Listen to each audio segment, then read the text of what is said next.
muito interessante do general Heleno, aí a ensejo da reforma da Previdência, né, dessa necessidade premente do nosso país. Ele disse o seguinte, assim, já apelando até para os deuses do clima, né, falando a respeito do Congresso Nacional, portanto do Senado e da Câmara Federal. Ele disse o seguinte, abre aspas, que uma nuvem de patriotismo cubra essas casas, né, então que, na verdade, eu não falaria nem em nuvem, né, tem uma conotação mais negativa. Eu falei que o sol do patriotismo brilhe finalmente, né, tinha que explodir aí um teto solar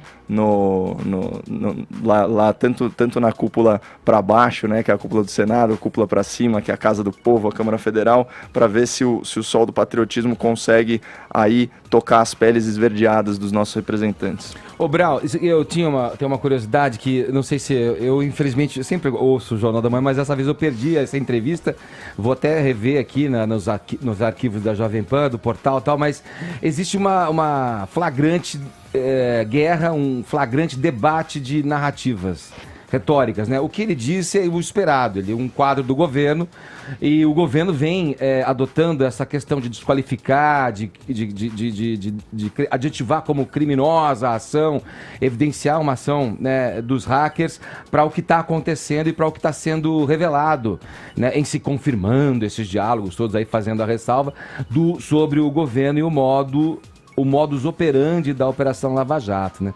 Que foi indiscutivelmente uma mudança de paradigma na questão de combate à corrupção no Brasil. Isso é inegável, né?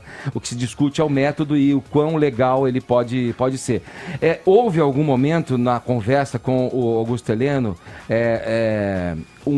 em que se falou sobre essa disputa narrativa? Porque o que ele falou está dentro do script. O que os que são críticos ao modo do Sérgio Moro operar, tem a outra valorização nessa retórica de que é o conteúdo que tem Cada ali, um olha de um jeito, é muito né? grave. Cada um foca Vocês em uma chegaram a coisa. falar sobre isso com ele, abordaram e, se sim, como ele reagiu? Sim, o ministro falou do conteúdo em si das conversas, mas disse que não tem nada demais, que é um procedimento corriqueiro, que sim, advogados conversam com juízes, O que a gente procuradores. ouviu aqui, que ele disse, Isso, que é exatamente. natural. Então, na visão dele, não tem nenhum problema, é mesmo uma prática que acontece e, segundo ele, tem essa disputa de narrativas, o país de uma forma desarmônica no momento, enfrentando uma turbulência muito grande, gente de dois lados se dividindo, né? Brasileiro contra brasileiro, mesmo dentro ao invés de estar com um objetivo só que seria o bem do país, estão sim divididos, existe essa polarização ainda, mas para o ministro não tem nada de errado Brown, na postura do ele ministro. disse tudo isso num tom muito indignado, né? Ele lamentou a inversão de valores que representa,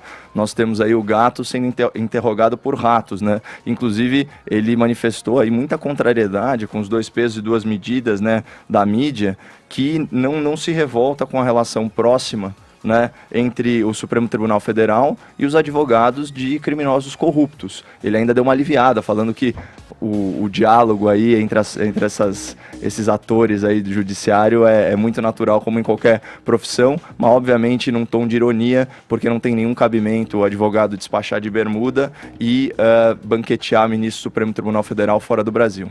Já que a gente tá falando de polêmicas aqui no programa, eu tô vendo a capa da Veja dessa semana, que foi divulgada, a capa chamada O Calendário Maia, sobre o possível governo paralelo e as propostas do Rodrigo Maia para o governo, que inclui simplificação dos impostos, autonomia do Banco Central e etc. Mas há um destaque no alto da capa da Veja que chama muita atenção. No passado de Fabrício Queiroz, amigo dos Bolsonaro, há acusações de violência doméstica e morte. Segundo a Veja, e eu tô lendo agora, na verdade, conteúdo, há pelo menos 20 inquéritos em aberto envolvendo o Queiroz.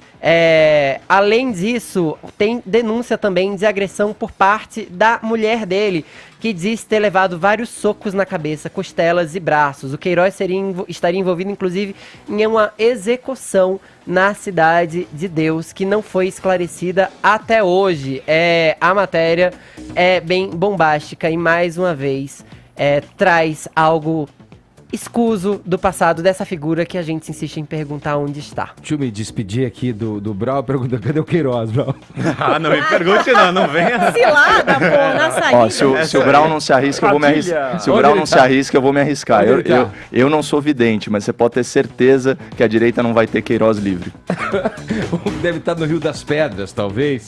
Olha. Valeu, Brau. Falou, Ed. Obrigado, Até mais. viu, pelas Abração. informações. Vitor Brau com a gente aqui, conversando no Morning Show, trazendo aí um pouco do conteúdo da entrevista do general Augusto Heleno, concedida com exclusividade ao Jornal da Manhã, ele que é ministro do Gabinete de Segurança Institucional.